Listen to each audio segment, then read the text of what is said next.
Salutations, humans. My name is Jaden. Welcome to the Seeing Your Skeleton podcast. This is episode number 1, and I want to tell you a bit about what the podcast is before we get into the content. Now, this podcast is about people, it's about their stories, it's about things that we all struggle with, but we keep in our closet, hence the name Seeing Your Skeleton. Things that you don't want anyone else to know about because they're either too embarrassing or too painful, or maybe you think no one else is going to understand you. I wanted to make this podcast because I don't understand people.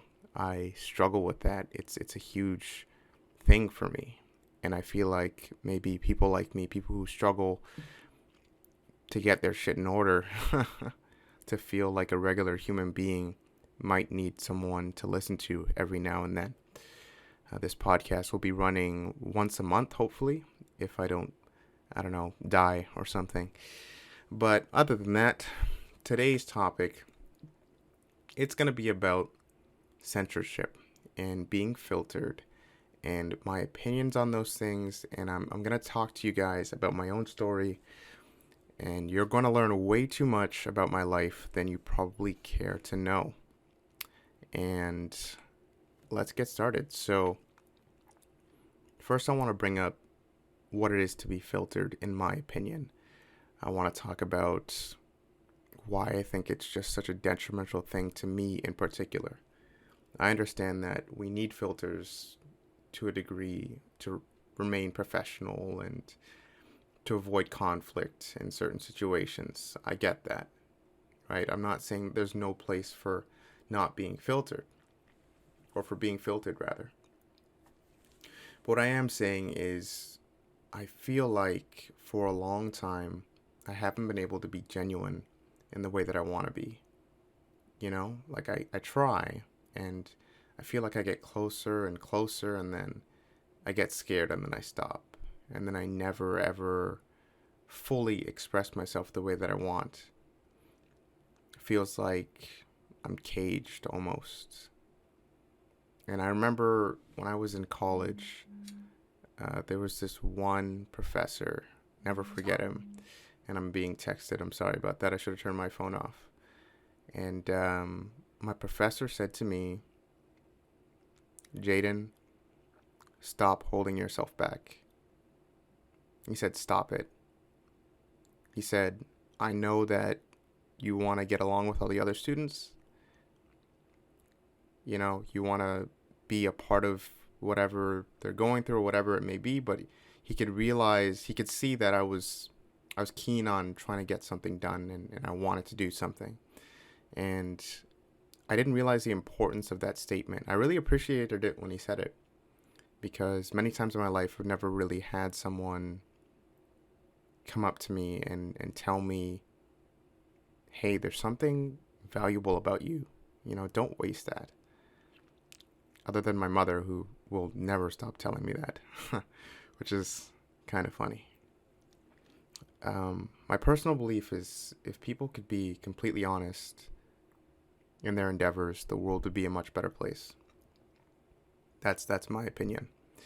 A long time ago, I took an oath to myself to make sure that I would never tell a lie. Now, that doesn't mean that I'm some kind of saint, you know. I definitely make mistakes, and I definitely have a bad habit of knowing that I can't tell a lie, so I'll avoid someone for a long time. So just me not telling a lie doesn't make me a good person. I want to get that out of the way too. So yeah, that's kind of how I feel about being filtered, and I feel like as the years go by, we become more and more censored, and I'm not going to make fun of that. I know that's popular to say, oh, like Gen Z or whatever, they're too sensitive and they need to grow a spine and all this other shit about them.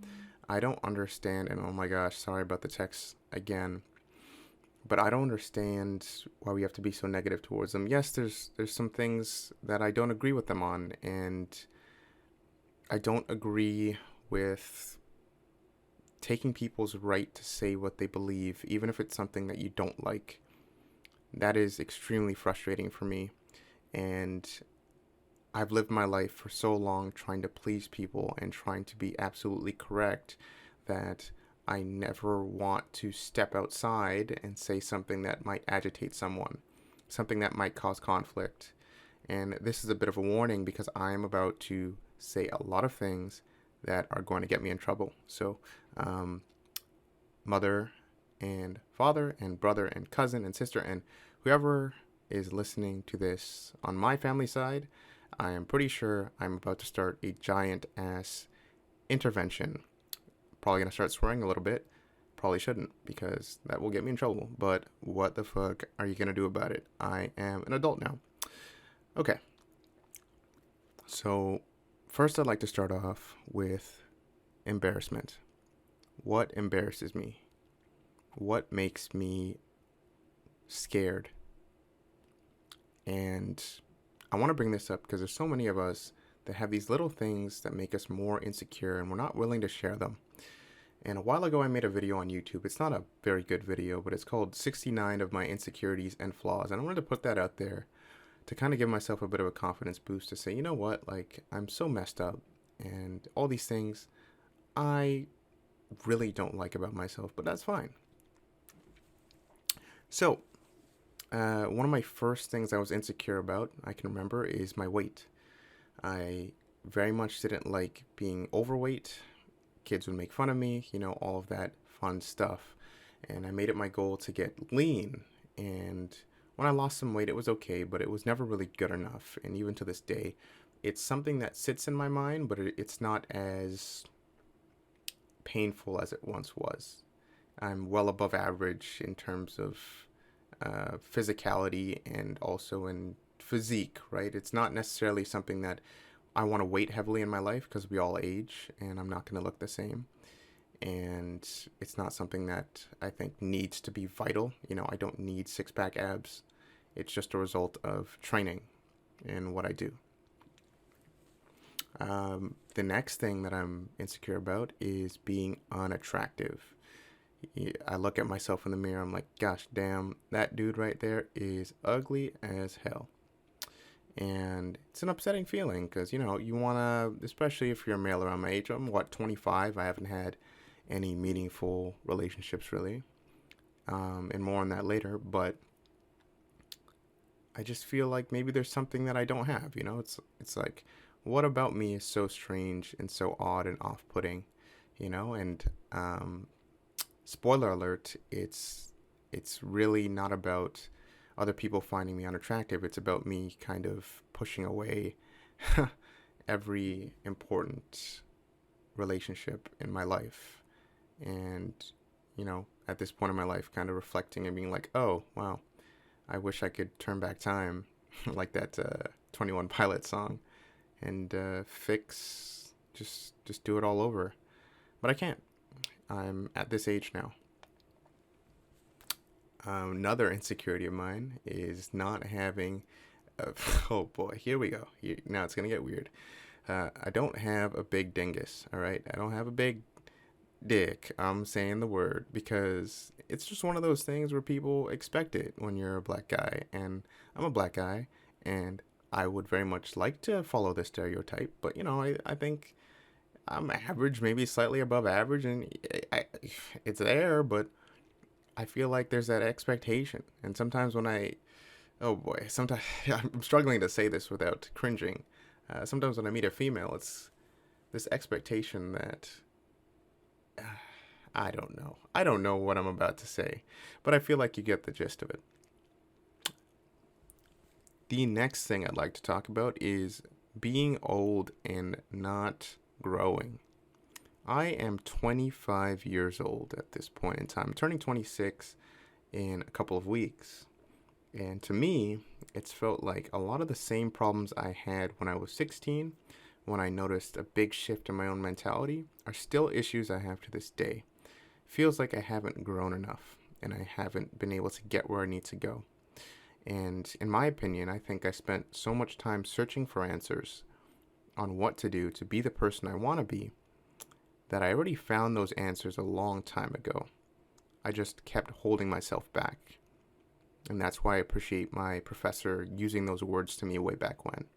Because they're the words that I draw on when I realize, like, wait, I don't have to keep myself here anymore. And this is very much about me finally growing into the person I need to be to do what I need to do. But anyways, I'm going on a tangent here.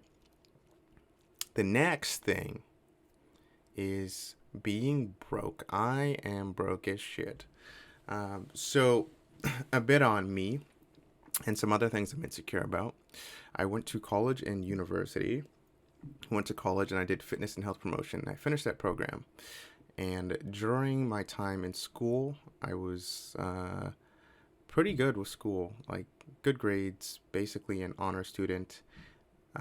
For the majority of the time, I was known as that kind of like smart kid, but in the backseat of all that, something I would never tell any of my classmates was that I was dealing with a lot of depression and a lot of just sadness. I wasn't able to motivate myself at a certain extent. I kept trying to push myself harder and harder to do the things that I thought I should do, the things that I think made sense, work a extra job on top, make sure that your grades are 90s. If they're not 90s, you get upset at yourself and all this other stuff. And I had no social life and I did nothing fun. And it all ended up not being worth it because I wanted to go to med school and my grades fell short. And that kind of sent me in a small spiral for a while and was not fun. And then when I got to university, I remember the same thing kind of happened where I started off really well. And then I think I just told myself, hey man, you got to get your grades up. And then I began to stress. And what I do when I stress and when I get upset is I push everything and everyone as far away as possible because I'm like, you're going to get in my way. You are going to cause a problem for me. So I'm going to do this on my own because that makes sense. And that's going to have no repercussions on my ability to cope at all. And I have this obsession with wanting to do everything by myself. Like, I don't want someone to be there with me. And I'll talk more about that later. But what ended up happening is when I was in university, things were going well. I had about 4 or 5 courses left. I was still dealing with a lot of that anxiety and the depression and whatever. And COVID hit. And then I just left school and I was like, I am way too tired for this. And they said, you can come back to do school online. And I was like, you know what?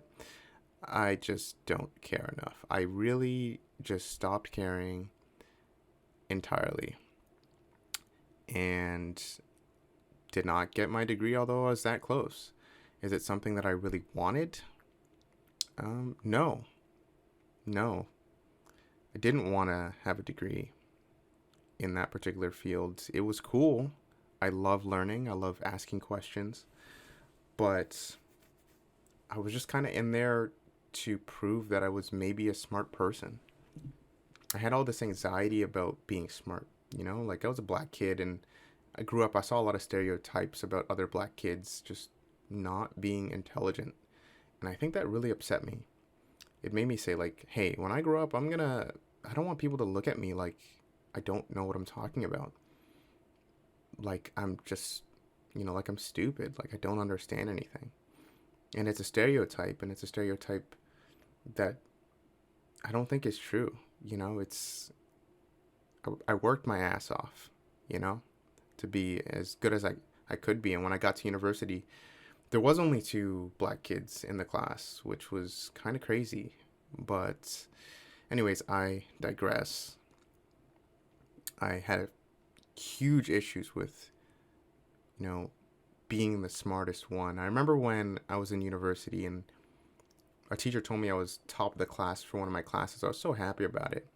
But it was very much the reverse effect when I knew that I wasn't. And I felt this inferiority to other students. And I'm like, man, I'm pushing so hard and I'm getting my ass kicked out here, And, the students at this school might not even be the greatest competition in terms of intelligence. There might be even more intelligent people. And if any university classmates are watching, shout out to all of you. I talked to all of you as much as I could, and I enjoyed all of your company. Special shout out to John and Cole. You guys were some of the coolest people that I've ever talked to in my whole life. Anyway, Um, Now that we've talked about those relatively embarrassing things, I want to talk about my sense of humor. And this is a big one for me because I like to laugh. I like to have fun. I like to smile. And I grew up with these TV shows, Robot Chicken, Family Guy, all of them. And they very much changed the way that I thought humor would be accepted in society. I still love those shows to this day, but I developed a very dark sense of humor. There is nothing off the table for me. I mean, nothing. If there's a traumatic incident that happened in my life, I can joke about it. And one of my closest friends will joke about it because he knows the kind of person that I am. And the things that we joke about. So, you know what? Let me just try and explain what dark humor is or what I think it is, before I even say the kinds of things I'll joke about. Because I said everything and I meant it.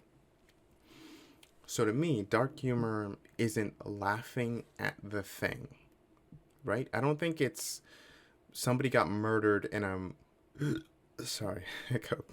Somebody got murdered and I'm laughing at their death and their misfortune. What I am laughing at is someone else laughing at their death and misfortune. Why? Because I'm like, that's so fucked up. Like, how could you laugh at that, right? And then I laugh. Or, people make jokes about rape. They make jokes about religion. They make jokes about everything. And under the right context, I've laughed at every single kind of joke. I don't like make jokes about, rape and stuff like that because I feel like they're super sensitive topics, but I've still found them funny. I've still found the most deplorable things and most terrible, insanely insane things that can happen to a person to be funny in a particular time. And I understand that there's a lot of people out there who are like, hey, this is traumatic. Like, this is something that I'm dealing with. Could you please not joke about this? I appreciate that. But I personally, I try to stay away from making jokes about those things just because I understand what that could be like for someone. But I still do have that dark sense of humor where I find these things funny. I find jokes about suicide and depression funny because they hit really close home to me and to a lot of the things that I've seen as I've grown. So I laugh about them. And I don't like that people won't accept me for that, I suppose. I guess that knowing that's a turnoff for people makes me not want to make jokes the way that maybe I want to make them. And that's uncomfortable for me. So now I'd like to talk a little bit about addictions and vices. Everybody's got them, and it's going to be a bit of a long, long journey for us here, talking about my 2 or maybe 3 biggest addictions. These might be very relatable to you. So, growing up, I spent a lot of time inside the home. Parents, honestly, thinking about it, they're pretty great. Food was on the table. I was able to come home. Didn't really get to spend a lot of time with them, but like I was taken care of, right? It's just I couldn't go out because they didn't have the time to supervise if I was going outside, and they said that it's much safer for me to stay inside. So I was very much a bubble child. I didn't get to go out and do a lot of things, and because of that, I picked up one of my first ever addictions, which was an addiction to media. I want to say media in general. Now, what I was doing is, playing video games, like, PlayStation 1, we had our Final Fantasy 7, and PlayStation 2, we had Naruto and Dragon Ball Z games. We had all these, like, fun little games to play, which made me really happy.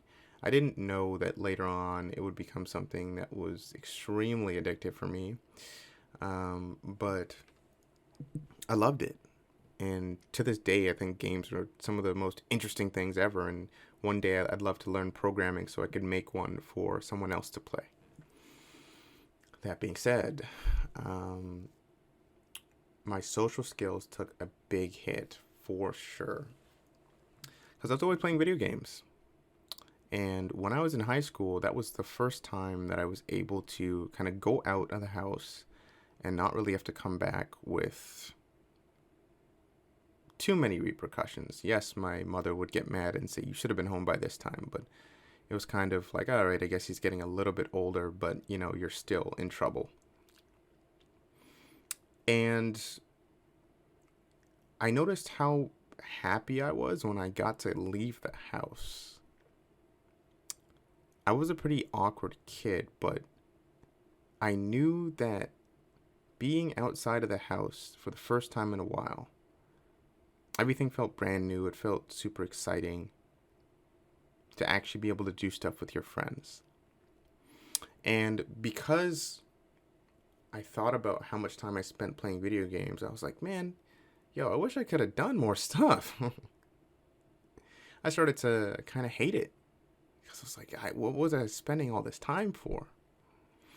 And even more so when I noticed how awkward I was when I was starting to develop in puberty and started thinking about the females at school. And I was like, hey, some of those girls look kind of nice. Maybe I want a girlfriend or something like that. But socially, I was so awkward and I don't know, I was different, I guess. It wasn't like other kids. I spent my evenings watching Star Trek with my dad. I still love Star Trek, okay? I'm not saying that I hated any of this stuff. I was just a different kid. But video games were very much a coping mechanism at a certain point for me. When I hit, I think around age 14, 15, they became a bit much, where I was not studying, I was just playing video games, or I was neglecting home responsibilities. I was staying up for hours on end, sometimes not sleeping. My diet was suffering. And this was when I was in, I think, grade 9 or grade 10. And then what happened was I went to the gym for the first time. Now, if you're someone who knows me, if you're from Instagram, from school, from whatever, you know that I started lifting and started exercising pretty damn seriously. And that was one of the things that kind of pulled me away. It made me a little bit more social from video games. But that wasn't the end of my little dance with video games.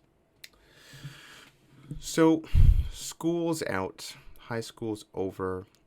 I want to reinvent myself. And to reinvent myself, what do? I stop playing video games. And I just start talking to more people. And socially, I developed to an insane degree. I got on the bus, and almost every day on the bus, I talked to a stranger because I noticed that my social skills really weren't where I wanted them to be. And I just got really good at talking to anyone at any time about anything.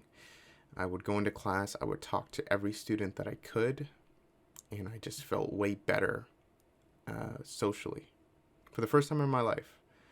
And all the stuff in high school that kind of mentally bogged me down, high school drama and all that stupid stuff, I didn't have to worry about, right? Perfect time to reinvent myself, and it was fine. But when I started to manifest some symptoms from things like depression and anxiety, that's when video games became a coping mechanism, and that would last for a long time in my life. And my issue with it was always, I get video games are cool and they're pastime and all of that, but there's so many other things in life that I wanted to try and I wanted to do. That was my problem with it. It felt like I was dissociating a bit, but anyhow, that was one of my vices. Another one of my vices was having a huge addiction to pornography as a kid from age maybe 12 to 13, I think is when that started. It was bad. I remember everything, and maybe not going to go into too much explicit detail here, but when a boy finds a bottle of lotion and he's alone in a room, I remember I was just surfing through my phone and I found one of those X-rated sites. I remember this one night, and I was sitting down and I was looking at this X-rated site and I was like, that's weird. And then I kept looking at it and I was like, what the heck is happening down below? I feel tingly. And I think that night or that morning, I went in the shower and then I freaking just started lotion. Like I was washing myself, right? Just all over. And then I think I remember I was cleaning and then I cleaned my little John over there, and then I kept cleaning. I was like, wait, am I feeling good here? I didn't even know what the heck was happening. And nothing came out, but you get the idea that a little boy was about to find a very, very, very naughty, bad habit. Secret that he would keep for years because he was embarrassed. He was like, what the heck? This shit feels good, but why am I doing it? And that was another reason it was so hard for me to talk to women in general, because years of abuse with pornography, and I think it's like a terrible thing, by the way. I think the porn industry is absolutely destructive for young men, and I think it's destructive for women, and I don't like it personally. That's my personal stance on it. But anyhow, I struggle to maintain regular relationships because of these two addictions. I was more distant from family at a younger age because I was just kind of obsessed in this cyber world and of just, constantly wanking it or playing video games and never really trying to see what the world was like. And that's a big shame because there's so many really cool things that I wish I got to do. And that porn addiction was something else. It was crazy. Anyhow, I will come back to these things. There are a lot of things that we like to hide, right? And I know that people have stigma. And I just want to tell you guys, if you're out there and you don't want to speak about these things, I get it. I get that you feel like if I bring this up to someone, it's not going to work out well. They're going to see it in a bad light. And you know what? I remember the day when I had to tell my mother that I I watched porn. It's when I realized that it was becoming too destructive. I told her. I told her that it was affecting me. Was that enough to stop the addiction? No. But you'll be surprised at the kind of people that you can have in your life that will at least be encouraging and at least tell you like, oh wow, I never knew that. But yeah, I wanted to go over these things, just to talk about things that I really hide. What are some other things that I hide? I kind of went over, I think, the majority of the parts of myself that I really don't like. Really did not like. The fact that I was addicted to porn and to video games and to media in general. So, this part's going to get a little sensitive here. There was a person that I didn't know personally, and he took his own life. The reason I bring this up is when I looked at him and I looked into his eyes, because unfortunately this man made a video before taking his life, and I listened to the words that he was saying. They, at the time, this was some time ago, reminded me exactly of myself. Remember, I felt a lot of pain that day. I felt a lot of pain for two reasons. One, because this person had been having a meltdown for some time on social media, on the internet, and there was a lot of people being very negative towards them, and I kind of saw it and I laughed it off. I didn't want to, maybe try and reach out to this person to see if they were doing okay or anything. I just kind of, whatever. And then I come back and then he's dead, right? So that's not a fun feeling for me. And some people will say, oh, it's not your fault. You couldn't have known that this would happen and blah, blah, blah, blah, blah.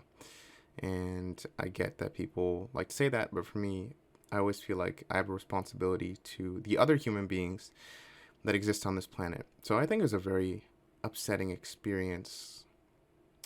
And knowing that someone who had such a similar mindset was so ready, had finally snapped and just ended their shit, was very eye-opening for me.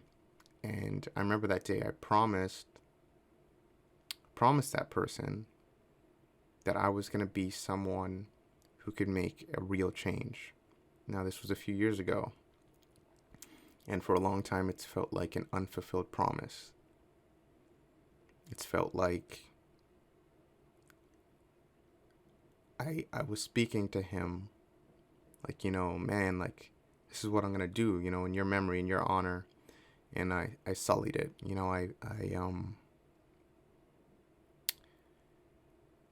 I didn't I didn't really want to change. Someone dying and taking their own life wasn't enough for me to realize that I need to be a better person to the people in my community and the people who surround me. And when I think about that, I'm like, wow, that's a little sad for me. And this is something that I don't think I'm ever going to stop thinking about, just because of how much I felt like I, even though I never got to meet them, connected with who they were. So I'd like to kind of give a little map of my childhood and maybe not talk too deeply about certain things, because when people are involved, there will have to be some anonymity, but I will paraphrase what I can. So I did mention my childhood briefly. Things were okay, right? Grew up in a reasonable family, and I was very closed off, as I said. So when I think about my problems and where they started, I think everything for me that was negative started when I was about 16 years old. When I was 16, I was never the same person. I still carry a lot of everything that happened in that particular year to me at age 25, turning 26. I developed very neurotic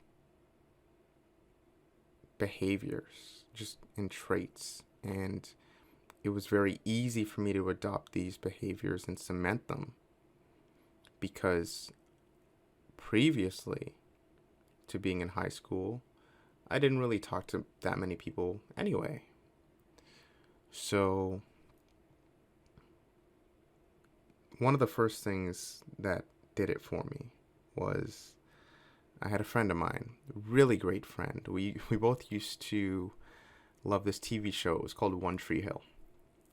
And we used to talk about it and talk about video games and all the stuff that teens talk about, girls and whatever. And he was just he was such a cool guy. He dressed well. Other girls liked him. And I was like, yo, I want to be like that guy. I want to be around him. He's so fun. He's so cool. He's so much cooler than my other nerdy friends. Because I had friends who weren't as quote-unquote cool. And I was obsessed with the idea of having a specific status that would mesh in, that would make me elevated, because, as I mentioned earlier, I was socially not very good in high school. And this one day, my friend goes, hey, I think you should go out because you never go out. And I was like, nah, I don't know, because my parents had always warned me about going out. And even though I was in high school, I still really wasn't allowed to go anywhere that much without extreme care, detail, and supervision, letting them know every detail of it, which I think is fair. They're my parents, and I'm still a teenager, basically. So I go and I meet my friend, and I bring some money with me because he tells me to. And I was never a cool kid, right? And one of the things that he told me that night, I never forget it. He told me, just be cool, man, and everything will be fine. And we go and we meet his other friends from another area in the city. And they seem really cool. And they seem like they'd be the cool kids at my school. And I can't pick up on anything wrong, but I remember one of the first questions they asked me was, hey, man, what kind of phone you got? I was like, oh, that's such an interesting question. That's like, I told him, hey, I just got a iPhone 4, I think it was at the time. And weirdly enough, my friend said, no, he doesn't have a phone. Now, I didn't know what was going on yet, but this night was going to go very badly. A couple of things happen, but nighttime approaches. I start trusting all of them because I'm like, wow, they're so fun and they're so charismatic. And I didn't know that people who are serial liars and criminals can be charismatic. That didn't come into my mind. But we had been walking across the street because apparently we were going to get some weed. This was going to be the first day I was ever going to smoke weed. It was going to be crazy. And we go there and they start telling me, he's like, oh yeah, this guy was former Yakuza. And if you don't know what that is a word that means Japanese mafia. And I was like, no, there's no way. And for some reason, I'm just very jovial. I'm laughing about it. I'm like, haha, that's so funny. And my friend goes, hey man, I think we should just go home. I didn't know this, but he could sense something was wrong from the get. We get to his house. We're given some instructions. Don't look this guy in the eye. If he asks you for a cigarette, give him one. I don't have any because I don't smoke cigarettes, but that's okay because he was just going to ignore me. We got to the house. They talk, whatever. They're respectful to him. They grab weed and we go back to the park. Now, here's where things get not so fun. They give me alcohol. This is what started my 9 years of sobriety. I didn't drink alcohol for 9 years, pretty much after this point. Until actually yesterday. But anyhow, we get there and I'm drinking because there's this girl I like in high school and she doesn't like me. And I'm like, I just got to forget this because, I'm like a little dumbass. And I'm like, just keep drinking the vodka as much as you can because you're upset. And that's how you deal with it in the movies, right? And everyone's drunk, everyone's high. One of them starts getting really agitated because I'm really happy drunk. And I start dancing around and he's like, he's going to get us caught by the cops. So he threatens to beat me up, but nothing really happens. And whoops, somebody pulls out a pocket knife. Hey man, shut the fuck up or I'm going to stab you. There was a verbal warning first. Second time was not verbal. He grabbed me, shoved me to the floor, and he put a knife in my mouth. I think there was about 3 times he threatened my life with that knife. And on the third time, I remember crawling up in the fetal position. And I remember when he put me on the ground, he said, don't fuck with it. And then he said his name. I don't want to repeat it, but anyways, I kept just saying his name over and over again in the fetal position, rocking back and forth like a little child. And I just was losing my mind. So I'm confused because I thought these guys were my friends. But I was going to figure out they're very much not my friends. I got up, kind of dusted myself off. Some dude offers me cocaine. My buddy had told me previously that night, whatever you do not do cocaine. They said, come get some yayo. I'm like, oh, yayo, that sounds great. Not knowing what that was. My friend had to take the cocaine for me, which is probably why for the rest of the night he didn't really know what was going on either. Pretty insane. As soon as he's taking it, some of the dudes in the park come and they grab me, they pick me up. They steal my phone. I give them my password because I don't want to get stabbed. And then they kind of book it. I begin crying a lot more. And my buddy has to just sit there on a park bench and kind of hold me. I don't know what's happening. My parents this whole time don't know where I am. I try to go back home, but I realize I don't have my phone halfway through. I was like, oh, I was just robbed 20-30 minutes ago. I forgot about that. So I try and go back to find the person who robbed me. Does not work. And we have to sleep over at someone's house. Now, whose house do you think that we slept at? One of the people who was with us that was stealing shit? Or was it the dude who put the knife in my mouth? What's a good house to try and sleep at? Maybe I should have just gone home. No, we go to the guy who shoved the knife in my mouth. We go to his house to sleep for some reason. And as I'm sleeping, he rifles through my pockets and robs me a second time. He took my Best Buy card. I remember I had like $16 on it or something. He took my earphones too. Anyhow, this whole situation was not fun. My parents didn't know where I am. They were going from door to door in the city, and they were trying to figure out where the heck I'd gone, what the heck I was doing. My dad found porn on my computer. He got super pissed off. Um, it was a whole big thing where my dad made a Facebook group, and then kids at school started to know that I was missing for something, and my parents were considering calling the police. But somehow my brother and his friend ended up finding out where I was located, and I was found. This whole situation, though, made me never want to drink again until yesterday, but that's another story. But never do any drugs, weed, anything. But the biggest influence that this had on my life was it increased my neuroticism to a 11. When I got back to school, I went to the lunch table and I stopped talking to everybody. I sat alone. I remember thinking, I don't want life to suck anymore. I'm getting B's and C's in school. Let's get A's. I pulled out a book and I sat there, and I didn't know how to study, so I struggled to study. And I just sat alone all the time. And I would sit alone almost every single day. And I just stopped. I had a bunch of friends that I grew up with. I just stopped and completely disconnected from them. And that kind of isolation style behavior is something that would carry from this point in my life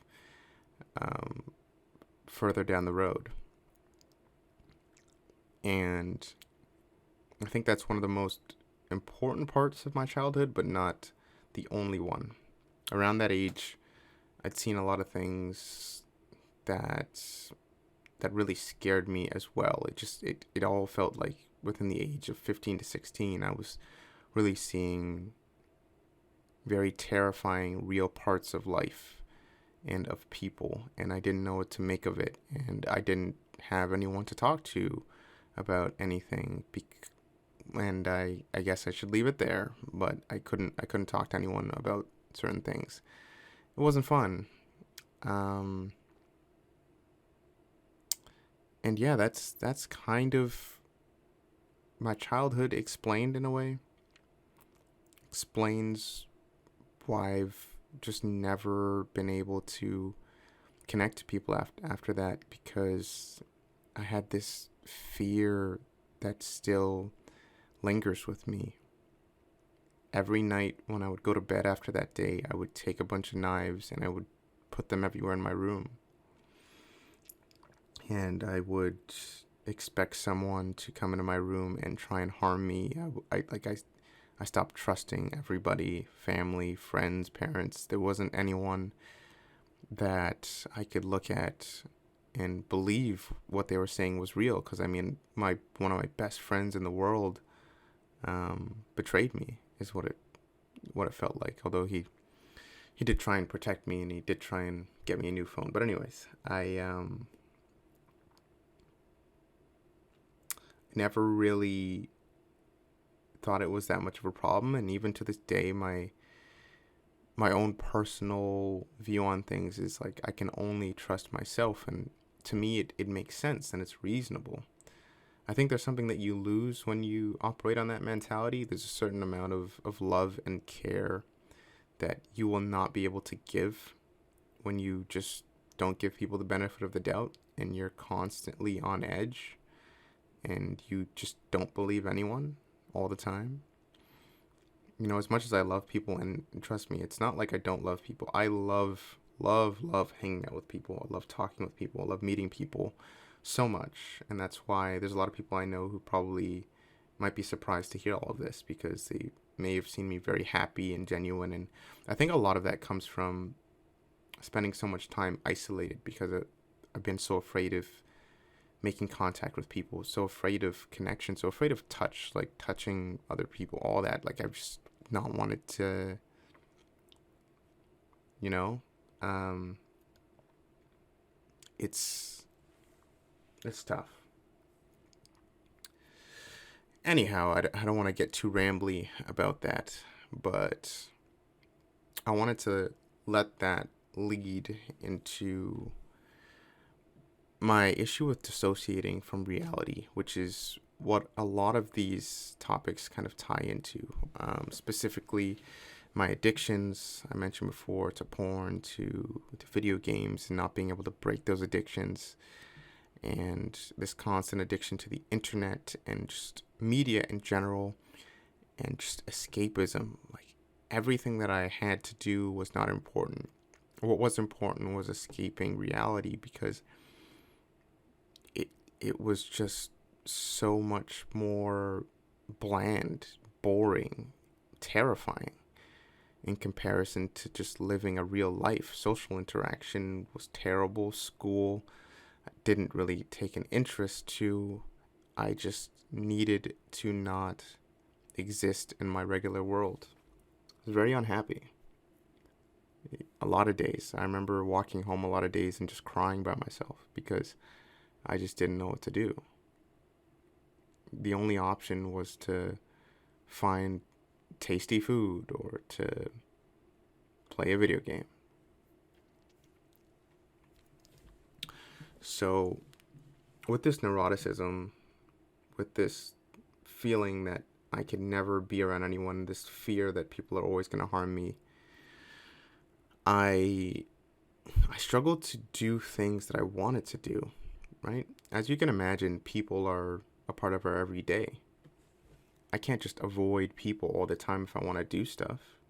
So I didn't just become fearful of people, I became fearful of activities because, well, they might involve people. So I had some interests and things that I always wanted to try, and I would never put myself out there. I had huge self-esteem issues.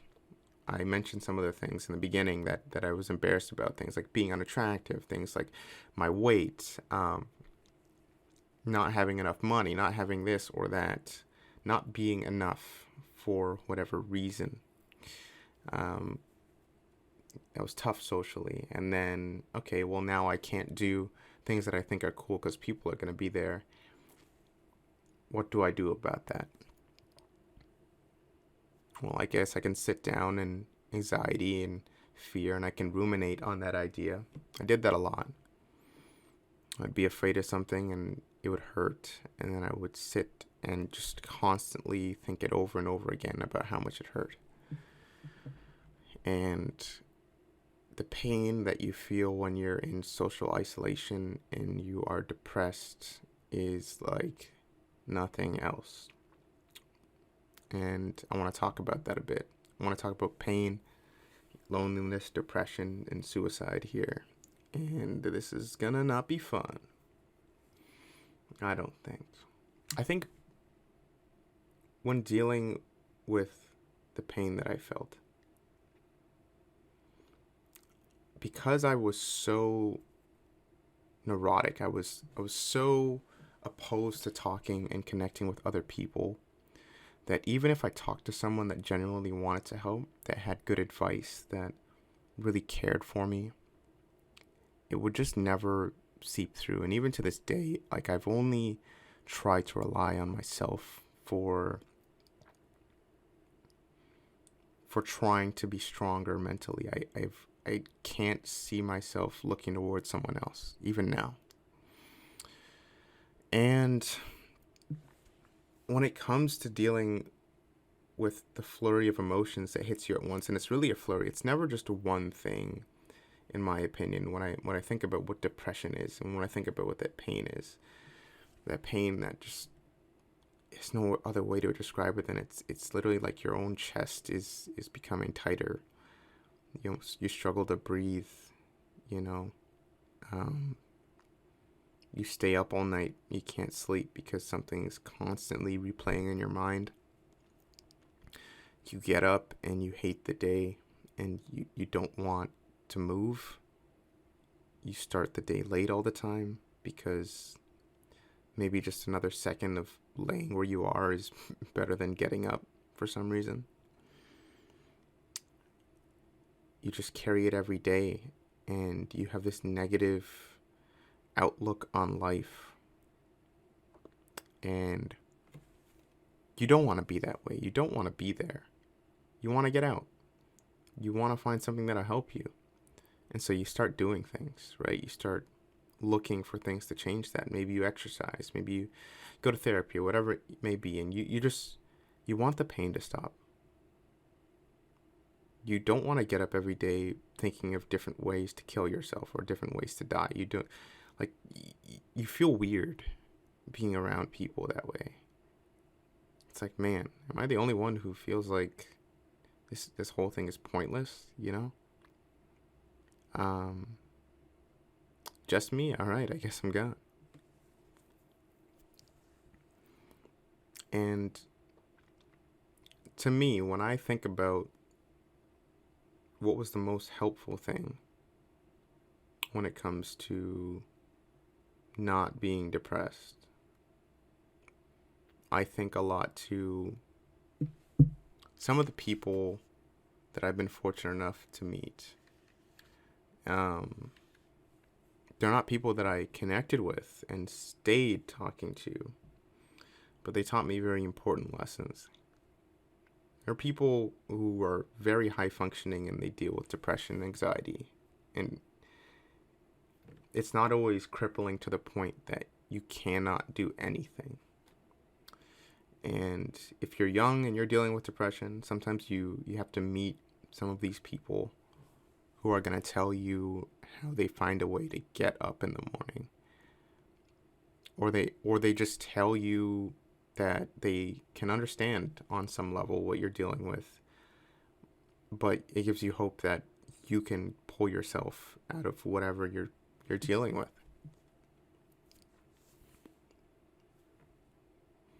I remember talking to my friends a lot. One friend in particular, very important friend.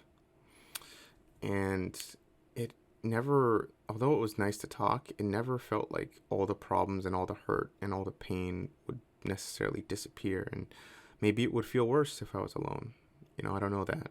But that was something else where I was thinking like, hey man, if I can't even talk to him, it's like, what's the point of talking to anyone? And then I would continuously isolate even more, and then it would get worse. And when you're completely alone, you can really start thinking of some terrible things. When you start thinking about suicide, that's when it's probably at its worst, where you're taking one thing bad that happened to you and you're making it the literal end of the world.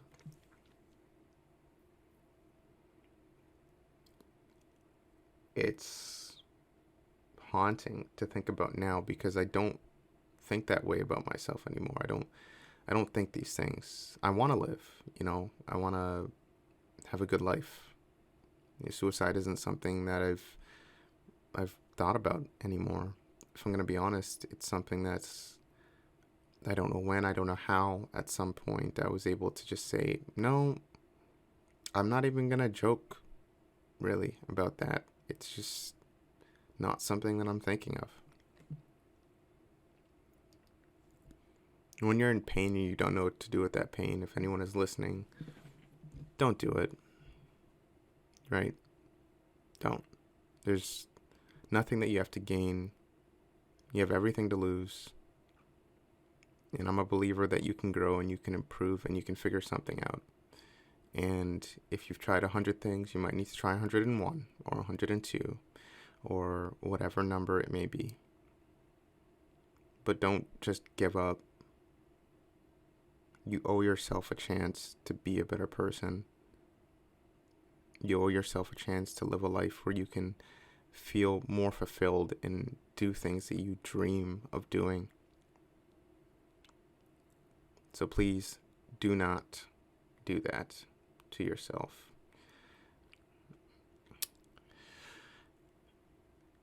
It's hard to talk about, though. I understand that you probably don't want to, and this is something else that people like me would do. It's like, I don't want to burden anyone with this pain, with this feeling. For me, one of the common thoughts I would have is about inadequacy. It was about feeling like an outcast. It was about, man, I screw everything up and I can't fit in with anything and I have no one and I feel lonely and this hurts so badly that I can't even fathom going on another day. So you start thinking. You start asking yourself why you're still here if all you're feeling is pain. You reach out and you cry and sometimes you do ask for help and you don't get it, and sometimes there's situations, there's people out there who make those emotions that you feel even more intense. You don't have help, you actually have an assistance to that pain. It's like, oh wow.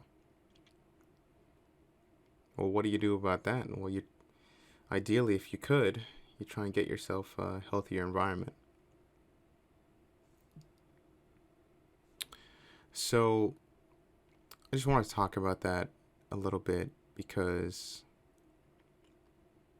I don't think it's uncommon for people to have moments, at least in their lives, where they feel completely hopeless. And I don't know if I'm the person to give you hope, but I hope that you can find it someday.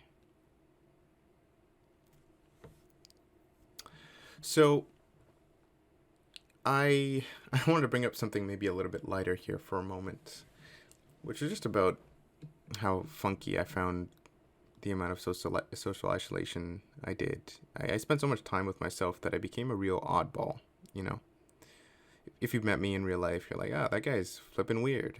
Um, and of course, as most people will say, there's nothing wrong with being weird. And sure, but I've had people who are called weird tell me that I'm extra weird. So I'll take that little badge on my chest. Um, I actually grew to like isolation. As much as I talk about it here as potentially something that's negative, I really grew to like being completely alone, being able to do whatever I want in my own devices. As much as I hated, as much as I wanted to be with other people, there was so many times where I was alone and I was just enjoying silence,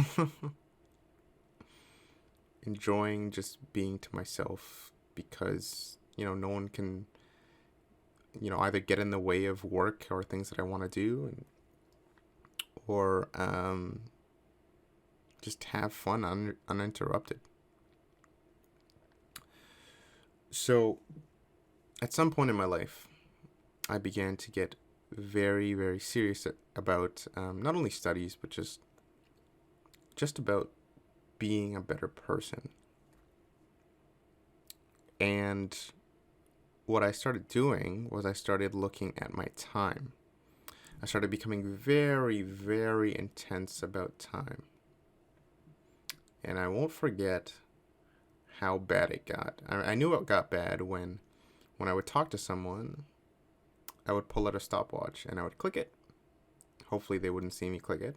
And I would see how much of my time they would try and, quote unquote waste. That sounds insane, right? Became robotic. All I wanted to do was to succeed, right? Because I have issues with my intelligence and I don't think I'm smart enough, and I need to be smarter than everyone, so I need to have the time to become more smart. So don't you waste my damn time. Okay? I'm on a clock, trying to get my shit done. I needed to exercise, right? So I needed to make sure I was at the gym, which means also don't waste my time. Everything that I did for a period in time in my life, I think when I was in college-ish time, it always had to have a purpose. It needs to have a purpose. It needs to be done efficiently, properly.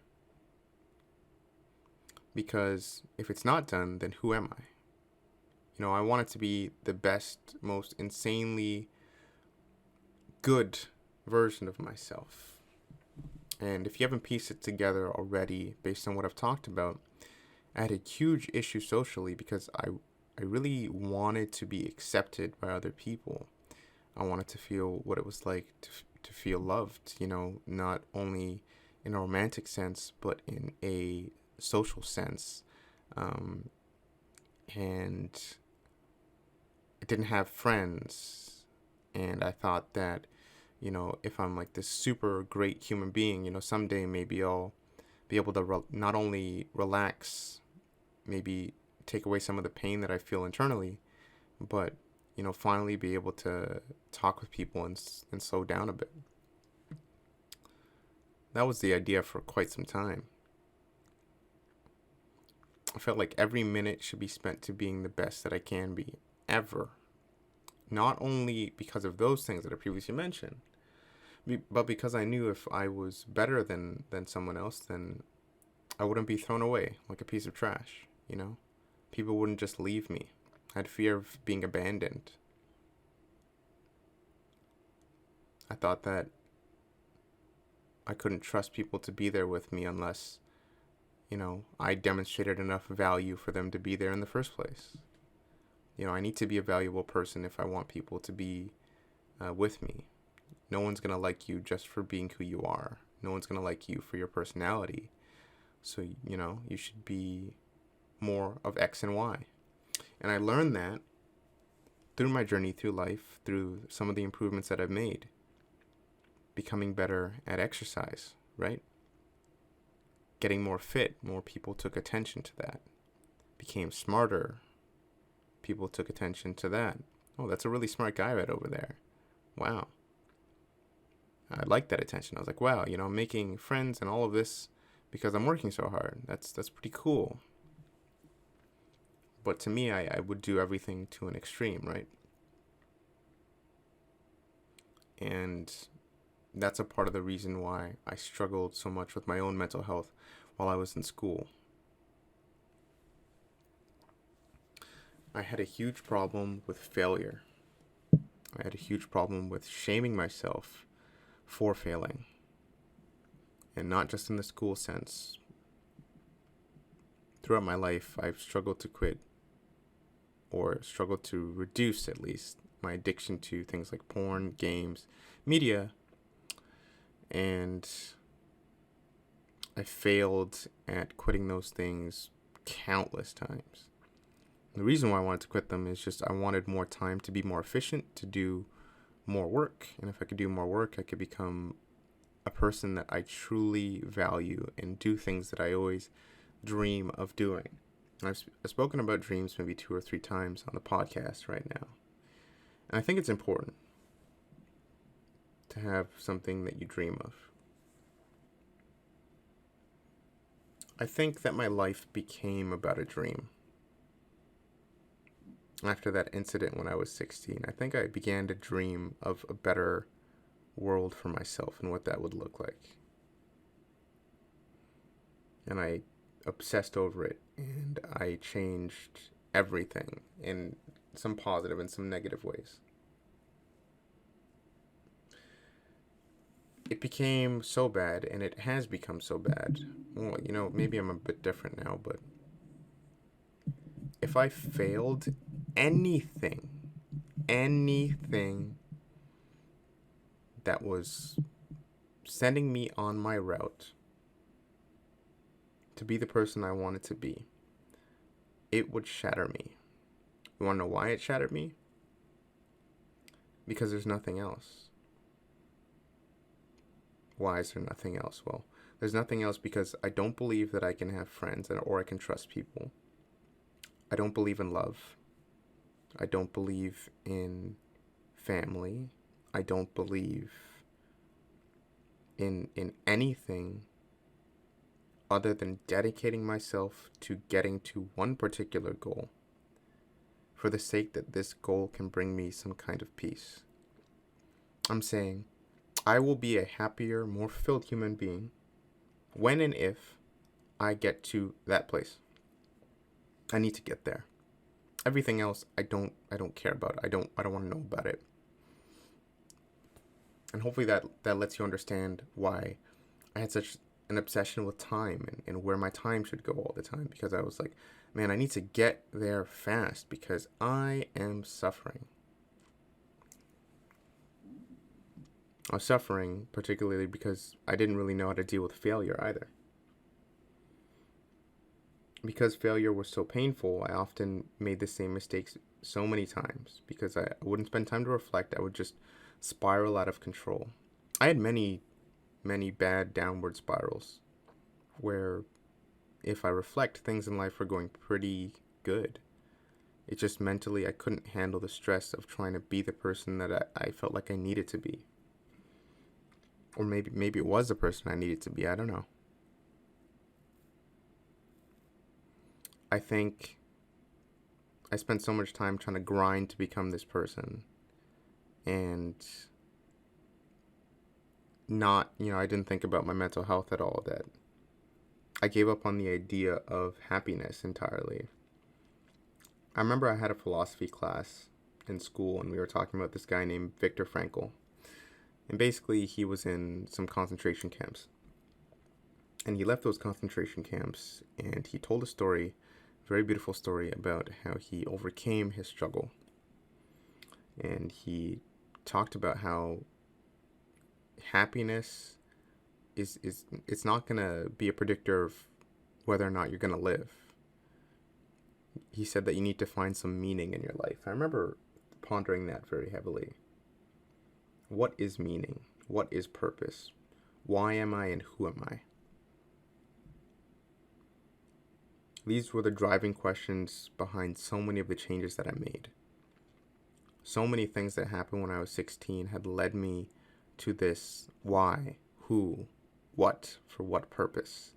Became extremely philosophical and extremely inquisitive. I spent a lot of time writing to myself. I still write. But telling myself that having any kind of happiness or satisfaction in life didn't matter was very tough for myself to process. It meant that I missed all of my friends' birthdays. I missed everything. I missed everything. I didn't get a chance to do anything because I put my head down and worked at something that subconsciously I didn't even know I didn't want. I was working at something to impress people that I didn't need.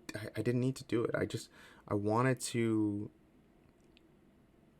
go to this school, become a doctor, do all this because I thought that it was the right thing to do. Because maybe then I would receive love and I would receive appreciation. But that's not what I dreamed of. In reality, I had dreams of becoming a chef. That was one of my biggest dreams, I remember. That got shot down by my family. I had another dream about becoming a content creator and making videos. I must have been 17, 16 years old. I was like, wow, that seems really neat, but, it's not a doctor job. Shouldn't do that. So I didn't. I thought about it. I thought about how much a job where I could say things that are important to me, do things that are important to me, would mean having creative freedom. That felt like the best thing ever. In fact, I spent so much time alone that I've written countless scripts, or at least the ideas for the scripts, and they all just kind of sit in my phone, and all kinds of writing, and I've learned skills that I haven't shown anyone, and I'm like, what have I done all this for in my spare time? There's got to be, something's wrong. Why am I in my spare time that I can get doing something that isn't, school or this doctor stuff or all this other self-improvement jazz? And I think it's because I want the freedom to be who I am. And I think that I really want something that allows me to do that. Now, that's why I like YouTube and podcasts and everything of the like. You're really allowed to express yourself. So I wanted to end this podcast here by talking about the person that I want to be and how important it is to me that I become that person, even though I'm still very much struggling. So when I think about the person that I want to be, I want to be someone who is responsible, but not just for myself, not just for my family, and not just for people down the road, but for the whole wide world, if possible. I want to make a big change someday. Do I know how to do it? Absolutely not. I don't know what the fuck I'm doing. I am so not ready for everything, but it's the only thing that I really live for at this point. I mentioned before that I kind of say if I fail something, then I don't know how to get back up. I'm kind of past that. I'm past realizing that I'm not going to be perfect at everything at the first try. But I'm definitely still going to shoot to do this. I'm going to say that someday I can make a change that I'm satisfied with in the world. And what I really want to change, like I said before, in the very beginning, was I want people to be able to be more open and be more honest and accept the very dark and negative parts of themselves, be able to say them without feeling so much fear of social stigma and things like that. I want to become someone who is motivating and inspiring.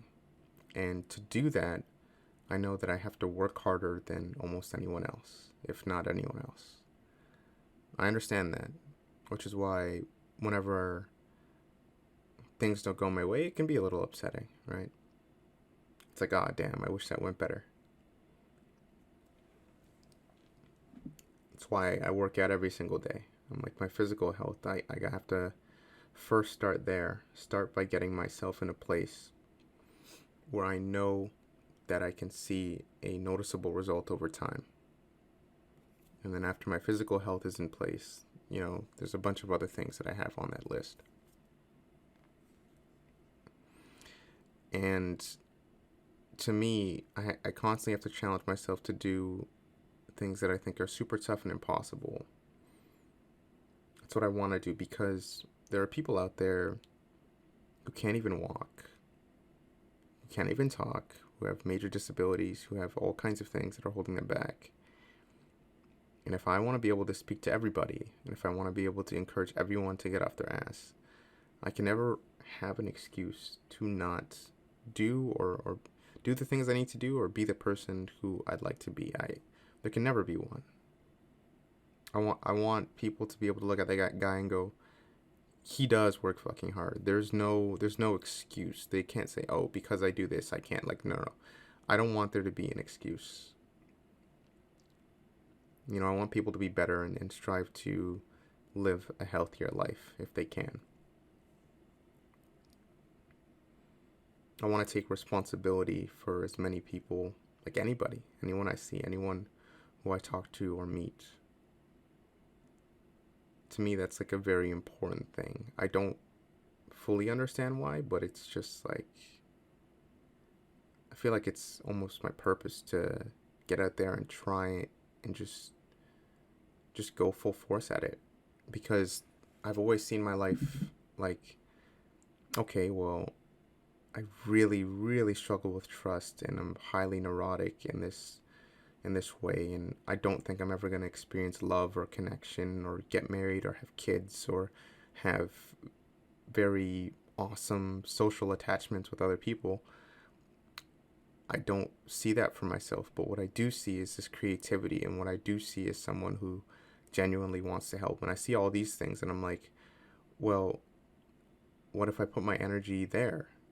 Who could I help? What could I do? How could I derive some meaning from my life? And it's just because I've had so many situations where I felt like those things are no longer available to me that I'm like, maybe it's a sign that I'm not supposed to have those things, that I'm supposed to devote myself to doing something that is good.